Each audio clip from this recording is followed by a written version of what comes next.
This is the Read to Lead podcast, episode 390.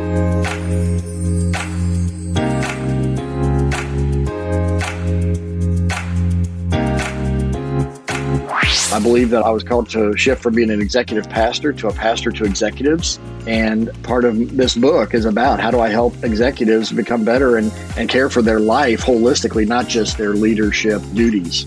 Leaders who are able to build a better future are desperately needed in our world today. We need more leaders worth following, in other words.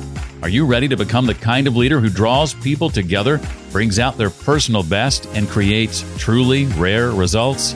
Hi, and welcome to the Read to Lead podcast. My name is Jeff Brown, and I believe that if you want to achieve true success in your business and in your life, then intentional and consistent reading is a must. Part of my job is to narrow your reading list and then present the key insights and main ideas from the books we dive into here on the show each and every week. Today, we're joined by my friend Chris McClure, author of a new book called The Magnetic Leader, 18 Essential Actions of Leaders People Love to Follow. And I plan on asking Chris to share about how even less than ideal leaders from our past have something to teach us, the importance as leaders of sharing everything we know. We'll dig into some of the essential actions Chris talks about in the book and lots more. If you think you might be looking to bring personal and professional development training to your team, whether in person or virtually, I would love to talk to you. I have begun to make ample space available in my calendar for half-day and full-day workshop trainings, and I'm taking on just a handful of clients for the purposes of facilitating and leading monthly company book clubs. If either or both of those scenarios appeals to you, whether it's a half or full day personal and professional development workshop or spearheading your company's very own book club, or both, I encourage you to start a conversation today. You can email me contact@readtoleadbook.com. That's contact@readtoleadbook.com. Chris McClure is an executive leadership coach and author who helps entrepreneurs and executives become leaders people love to follow so they can attract quality team members and keep them engaged. I used to work for a leader who I loved to follow. More about that later. Chris is also the founder of Lead Life Big, LLC, a transformational leadership coaching and training company. And Chris has a relatively new book, just came out a few months ago, back in April, called The Magnetic Leader, 18 Essential Actions of Leaders People Love to Follow. I've known Chris for about 3 years, I think, since Igniting Souls 2018, if I'm not mistaken, and I am excited to have him here today. Chris, welcome officially, better late than never, to the Read to Lead podcast. Well, Jeff, thanks so much. I've been an avid listener, and I tell people this is a great podcast, but you better be ready to start ordering some books and building a budget around your books because there's so many great authors that have been on here. So I appreciate the opportunity. Oh, that's the biggest complaint I get from listeners. If I put complaint in air quotes because right. When they complain about spending money on books, I think they really enjoy that. Actually, if they're being honest. Absolutely. I know I do. When I was first opening your book, there's a section called Note to Reader and Editor's Note. There's a foreword, there's an introduction, and none of them more than a few pages. I'm not suggesting that it goes on forever until you get to the first chapter. That's not what I mean at all. I just mean there's these very much attention to detail here with making sure the reader is prepared once they launch into the book. And one of the interesting things that I noted when I first opened it, and it sort of challenged me right out of the gate, was thinking back to a leader I had, a leader that actually was the person who prompted me to move to another city because I disliked working for them so much. But I never really gave any thought to having learned anything from that person. Chris says that even the less than ideal leader, I'll put it that way, that you've worked for in the past all had something to teach you, and you're actually grateful for them. Can you kind of expound on that? Absolutely. It's something I had to reflect on years later in a lot of ways, right? Because then you're in those situations, you feel like I just want to get out of that situation. I want to get away from them and find somebody better to follow. But as I was a young adult, right out of college, where I really started to dive into my own reading habits and journey to learn and grow as a leader, I started to notice the gaps, in leaders that I was under. And don't get me wrong, I've had a lot of great leaders around me, but there's just a couple that, and even one that was a good leader, but at some tough situations that made it hard for me Mm. was I realized, reflecting on those things and what I don't want to be is sometimes as important as, what I do want to be. And so for me, it was looking at things in a holistic manner where it's not just about all the great qualities that people that are the kind of rock star leaders have, but also everybody's got a chink in their armor in some way, shape, or form. And so how can I learn from the ones who had those gaps that seem to stick out more and make people want to leave, that can really be something I can learn from and maybe avoid the pitfalls. I've been somebody who I've always said I want to learn from other people's mistakes, not my own. I'm not the kind of guy that has to learn the hard way my own way. So Mm. I try to be very observant and watch that. And so those lessons were just as valuable, I think, maybe even more valuable sometimes than the ones that are the solid characteristics. And then another thing that it made me think about was with regard to this leader that I had to get away from. There are things that I learned, how not to do, as you said. He's also responsible in many ways for me being where I'm at today. And when I say where I'm at today, I mean literally where I live, and the fact that I met my wife, and so there are many things I can thank him for if I'm being completely honest about it. Sure. You're also quick to point out that this is not just a business book. Who else might benefit from digging into what you've written here? Yeah. So for me, I look at this in a very holistic life approach. Leadership is a component of life. It's not, we tend to compartmentalize so much. And for myself, at least, I'm a youth sports coach. I'm a Mm. dad. I'm a husband. I'm on our Chamber of Commerce board. I serve in many different roles, capacities, both, with my clients, but also with volunteer opportunities. And so, Mm. I think that there are a lot of adults who are investing in our young people, our kids, through coaching, and my wife's a middle school teacher, and what does a teacher have that influence to be a leader in the classroom and to their building leaders as well as their peers? And so it's really more of a holistic approach like that, as well as my background, being a pastor before I ever started my business. There's church leadership in any volunteer organization, for that matter, nonprofit leadership, can be challenging because you're dealing with mostly volunteers that aren't getting a paycheck. So you have to become a different kind of leader, or a better leader that Mm. they want to truly follow, and that attracts the kind of people that you need for your organization. So, Mm. once again, I think it's great for business leaders who are in the trenches every day in their businesses, but it's broader than that, because I think our world is just desperately in need of quality leaders, Jeff. Having worked in the nonprofit world for a number of years, I know all about motivating people who aren't being paid. Mm-hmm. I know what you mean it's there. tough. It's tough. I don't recall if we talked about this, your background specifically, when we met 3.5 years ago or 3 years ago. When I was reading your book, I was like, oh, Chris used to be a pastor, and for 20 years. So that sort of begs the question, for me at least, the transition. Like, talk a bit about making that transition from being in that space for so long and then moving into being your own boss and starting this executive leadership coaching business. Yeah, and it's been a journey. It's not something I anticipated. It's not something I planned for. I went to college to become a youth pastor, and I did that for about 13 years. And I Mm. transitioned to more of an associate and executive pastor role, where I was, responsible for the operations and leading, our church staff, and executing vision and mission components of what our churches were a part of at the time. Mm. But all through those years, I understood leadership was so important, and probably my biggest mentor from a distance has been John Maxwell, as many people Mm. could probably claim.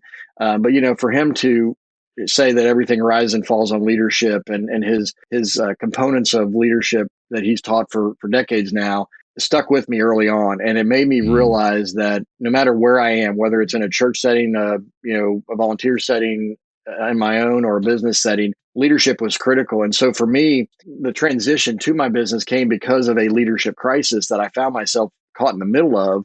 Mm. And it made me start to really question, like, is this what I want to be doing long term? But also, I also started hearing more and more of my friends, and even our church members talking about their frustration of the leadership in their own businesses that they were having to deal with. And so I realized that this journey of growth and leadership, specifically for all these for 2 decades at that time, was maybe I have an opportunity to help the business community, and maybe I have an opportunity to help these people that are struggling, and help leaders become better so that their followers don't have those same complaints. They don't have those same issues that they do. And so it's definitely been a transition. To your point, it's not been easy, because that's not the world I ever planned to step into.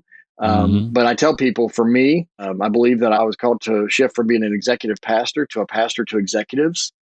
And part of this book is about how do I help executives become better and care for their life holistically, not just their leadership duties. Mm. We're going to move from the a note to a reader section. That's where my first three questions That's came the stuff from. that people mostly don't read, and a lot of times. And I do encourage people to not skip that over because it Yeah. does, like you said, sets the table for the rest. Now on to the introduction. We not even got to the meat of the Yeah. book yet, but I had a couple of questions from that section too. Unpack this sentiment for me, if you would. And I'm quoting Chris here. The older I become, the more I realize how much more I have to learn. In fact, I envision myself at the end of my life reading books and learning from others even more intentionally than I do today. Yeah, it's that whole thing that, when we're young, we think we know everything. And then when we get into our 20s, and 30s, we're trying to prove ourselves and make a name for ourselves. And as we go farther along in life, we realize that a lot of times people haven't been paying attention to us in the first place, or they've been so worried about themselves too in this journey, right? But for me, I know that new seasons require new levels of leadership. They require new levels of character to be the kind of leader that people find worthy of following. And so for me, it's been, it's this vision of, I said to people, it's like people dread getting old, and I'm like, no, I want to be that old guy, kind of that sage that has something to give back to younger generations so that they can be better earlier. I mean, I have three kids, Jeff, that are Mm, right now 15, 13, 11. And I feel like much of my journey, it's been for me in a lot of ways, but it's also been for them and for those that are mm, following. Right. So that's why I want to keep growing. There's certain things that I could say, I guess I've arrived at in success at certain levels, but I never feel like I've arrived, right? I feel like mm, the destination isn't going to end until the day I die, and that's why I want to be growing, because I want to be valuable as long as I can. mm. Gosh, in less than 2 years, you're going to have three teenagers in your household at the same time. Yeah, tell me about it. That's we're having that conversation like, oh, I love it. Well, when I think of past leaders, and many of them that I've worked with and for have been great. I think of some too, though, who, if I think back on it, seem to want to hold on to all their knowledge, to just keep everything close to the vest, almost afraid to allow the other people around them to grow and to be as smart as they are, quote unquote. What do magnetic leaders do, though, instead? yeah, I think two key things. One is modeling, going Mm, first and demonstrating the skills, the abilities, the character that's required to be at that level. The other is simply passing it along. I look at it as when I learn something. So many times, Jeff, as I'm reading books, as I read articles, whatever I'm kind of coming across in my own growth, I always kind of have this tape running in my mind of saying, who else needs to hear this or read this or understand this? I don't want to be a dam that it stops with. I want to be a reservoir or a channel that continues, that I mm, want to pass it along and pay it forward, because that's how I'm where I am today, right? I've had leaders in my life who I mentioned even in the book that have passed it along to me, that have paid it forward, that have helped me learn to really lead and to invest in myself. And that's why I even love this podcast being called Read to Lead, because, I remember as a young adult, some of my key leaders in my life in those early years, especially, were saying, leaders are readers and you need to continue mm. to invest in yourself and grow. And the first leader that I really felt like I don't want to be like him told me, you need to quit reading so much because you're frustrated. Oh, And wow. I'm going, no, I'm raising my bar. I'm raising the bar for all of us. And I want us to all get there. It wasn't just about me. Mm, And that was one of those stinging comments, but it was also the tipping point of saying, you know what, he's not the right leader for me to continue to follow long term. And it mm, wasn't much longer until I did, move on. But a lot of it is just that it's passing it along. It's not just to hoard it. It's not to keep it to myself. And I think a lot of people, they fear like if I empower or train or equip other people beyond me, then I'm not valuable. But the opposite is actually true. mm. When you do share, when you do pass it along, you become invaluable because you're multiplying those leaders that are following you. So that's where the heart of that, I believe, as a magnetic leader, is somebody that people know that they're going to invest in me. I'm going to Mm. learn from them. I may not be with them forever, but they're going to help me get to different levels in my own life and leadership, and I will be successful because they care enough to pass it along and help me. Mm.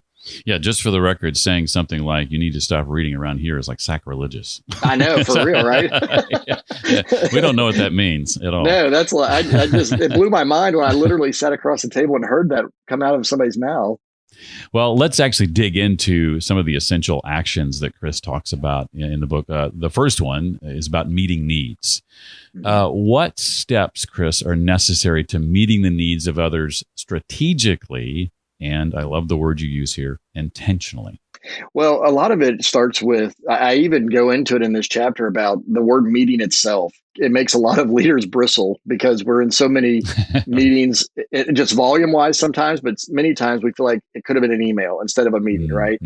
And so I kind of address that, kind of head on in this chapter. But the bottom line is, if we don't meet with our people to really discern their needs, then we aren't going to be able to ultimately do the other things of securing resources to help them with those needs, and then taking action to fulfill those needs. And those are really kind of the three steps I talk about is, meet with people to discern, secure resources to match needs, and then take action to fulfill those needs.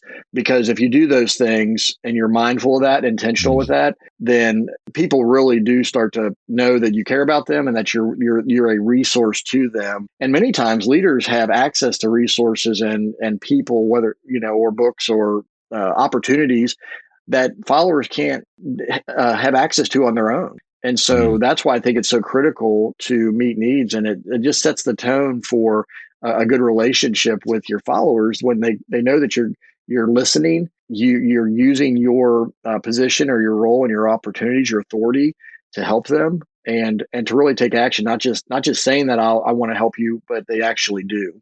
One of the things I like about the chapter titles or more specifically the essential actions that you call out is when we hear these phrases, I think it's fair to say that oftentimes the context of leadership is not what we think of first. When I hear the phrase meets needs, leadership isn't, for most of us, the first thing that comes to mind. When I read loves people, leadership often is not the first thing that comes to mind. So I love the dichotomy here. Another essential action of a magnetic leader, Chris says, is giving generously. In what ways can and should a leader live this idea out? Yeah, I think, a lot of it comes back to, once again, these are real life examples I often share, at the beginning of each of these chapters as well. And there was an older gentleman years ago that I was brought into his organization, and he was a very successful retired businessman in the Atlanta area. And he was so generous. And I just remember telling my wife, I want to be like him someday. And I started to really reflect on that. And what was it that he did? And he, first of all, he acknowledged what he couldn't do. He was very self-aware of his skill set. He was an entrepreneur. He could start things, he could get things going, but he wasn't the one to maintain it and to keep going. And so he was very aware of himself. But the generosity component that I saw was, he looked at his own resources. So I asked three questions. What do I have? What is the need, and how can I help?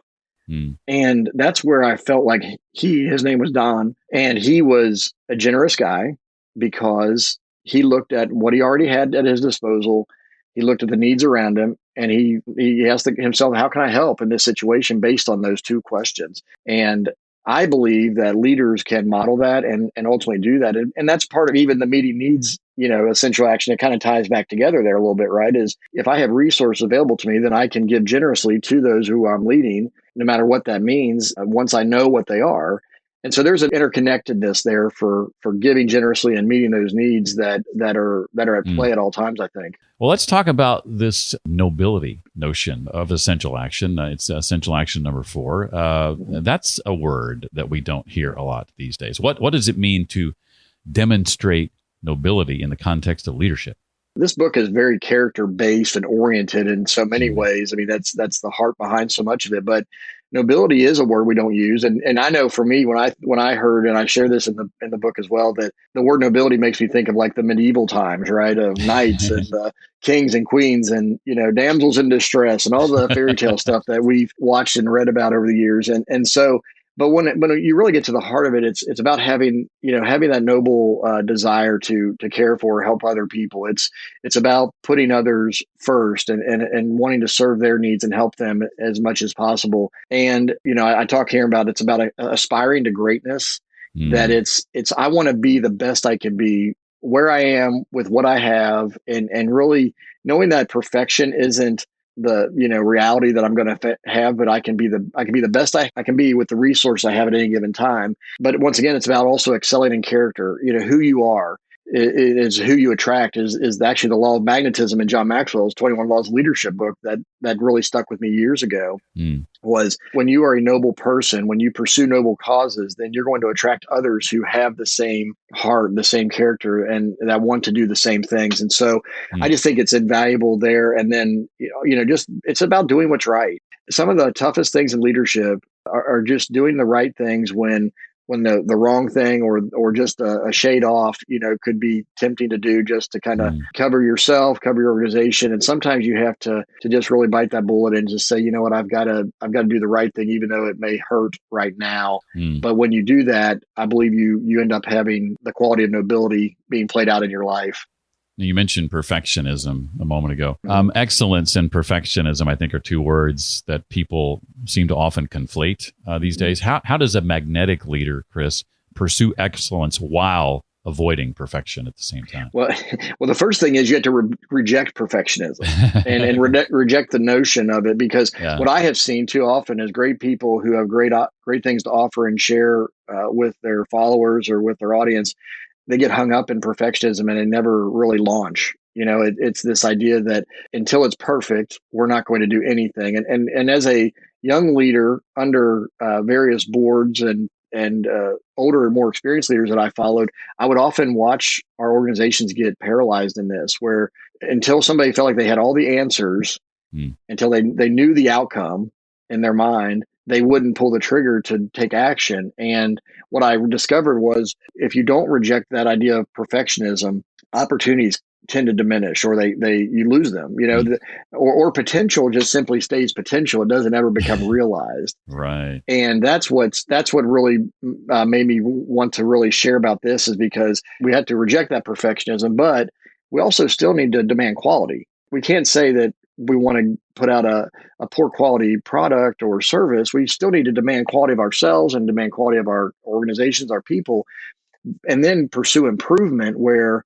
we're constantly, tweaking and adjusting to make it better. And even in the book, I talk about, there's certain industries where quality standards have to be higher right out of the gate than others. There's a difference between Google beta testing certain things versus Chevrolet putting out a car on the road that is, oh, let's just try it. Like they have, there's life and death scenarios at play here, right? Versus, okay, let's try this app and see if it's helpful and works, and let's work out the bugs as we go. Different industries, different situations require different levels of quality assurance and standards for sure.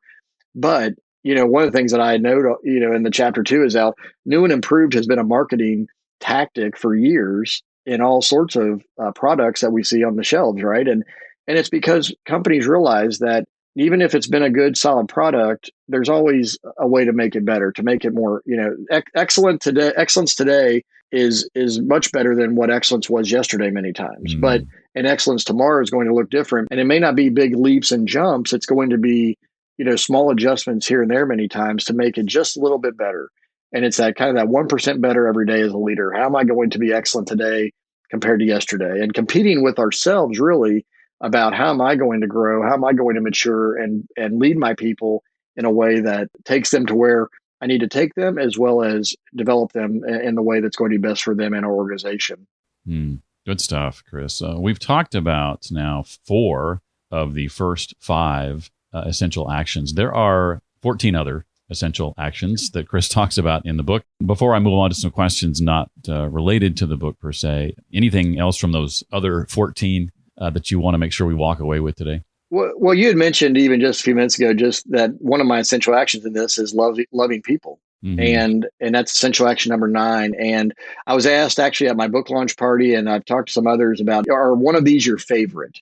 And it's kind of like when you write a book, everything, is kind of your favorite in a sense, because you invest the time and energy into it. But what I realized as I thought about that question a little bit more, Jeff, is that if you don't love people, if you don't care about people, then you probably aren't going to do a lot of these other essential actions. And there's 18 essential actions. They're not order of importance, but number 9, loving people, is so vital. And I even talk about, we get this whole notion of loving people confused in our society many times. And And I'm talking about this unconditional care and concern for your followers, that Mm, you want the best for them, right? It's not yeah. about this love like a husband and wife or, might have for their or to your kids. I care about you. I care Right. about you as a human being. I want the best for you.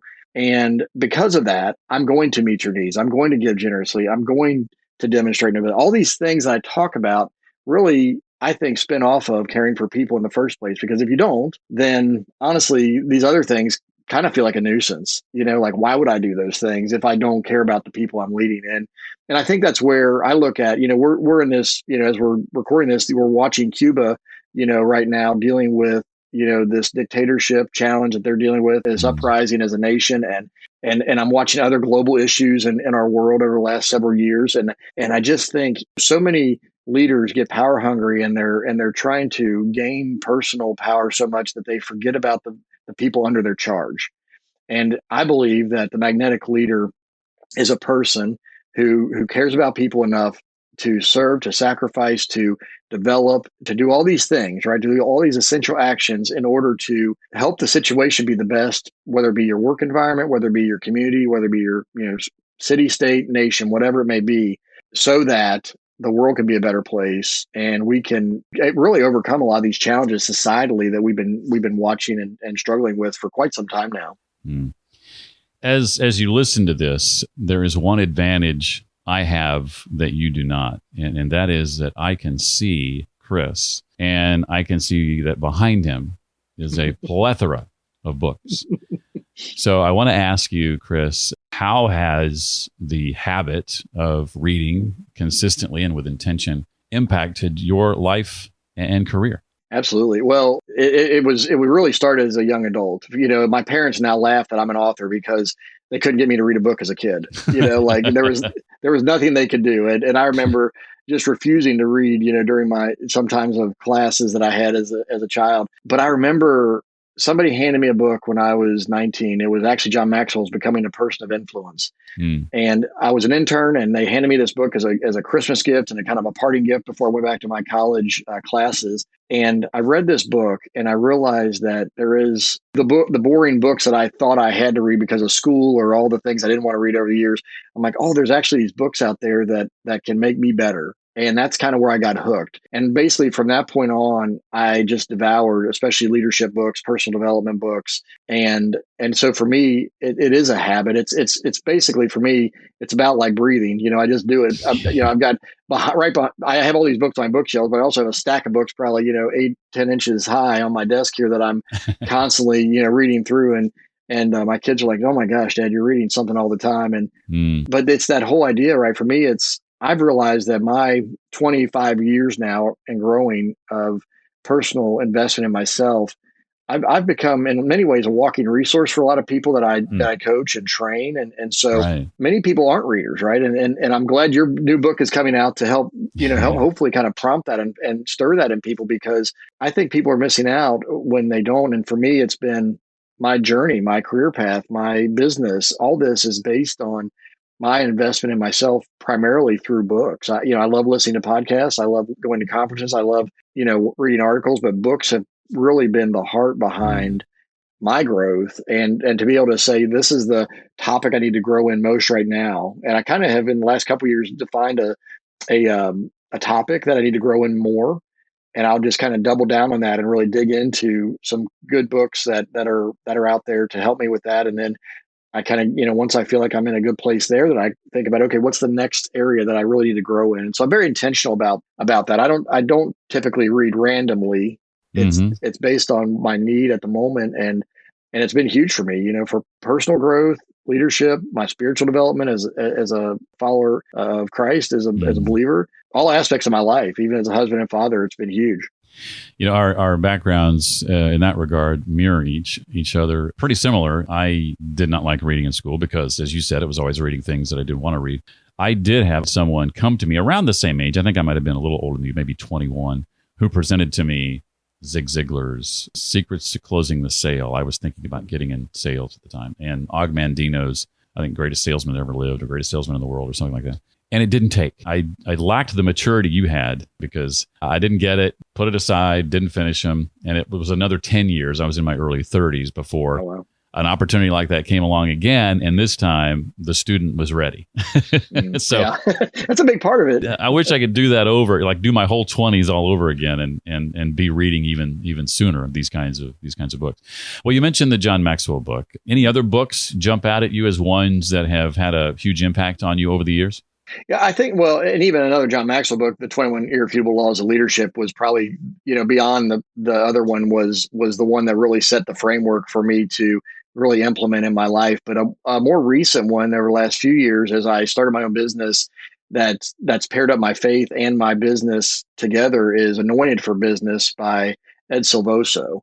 Ed's a man from Argentina that has just been leading transformational movements to help the marketplace for many, many years, both in a business as well as a spiritual, dynamic. Jeff, you talked about my transition earlier. That was one of my hardest transitions, was how do I take this reality that I've been a pastor for 2 decades and move into the business world? And do I talk about that much? How does that play together or not? And, right. And what I learned was that we are, we're whole people, right? I mean, so my faith had to come into play. My background had to come into play to who I am and be authentic. And Anointed for Business was a great book to help me understand how that all worked together. And so that was very foundational and helpful to me, and just my growth, and how this all looks for. So those are probably, like you said, there's tons of books on my shelf behind me and in front of me even. It was kind of hard to think about which, but at the same time, those are the ones that I think have, at least at this season of my life, have played the biggest role. Well, with the book now having been out for several months, you think about your coaching practice and other things down the road. What's ahead for you that you're working toward, that you're excited about and are in a position to share today? Yeah, absolutely. So just recently, I launched my own podcast called the Magnetic Leadership Podcast. That right now I'm walking through these essential actions kind of in an overview conversational style, but I'm going to be interviewing leaders who model these and emulate these as time goes on. Excellent. I'm super excited about that. Also, as part of this, I always had in my vision was to help leaders really implement. So I'm coaching clients through the content already, but also looking to develop more of a group coaching and membership model here, moving into the fall of 2021 here and beyond, because I want to train people and I want to be there to support them, but I also want to connect them, because there's so many leaders. We can often feel like we're on an island, at least of a philosophy, or do people get where my struggles, my challenges. And I think the higher leaders often get in organizations, the lonelier it can be.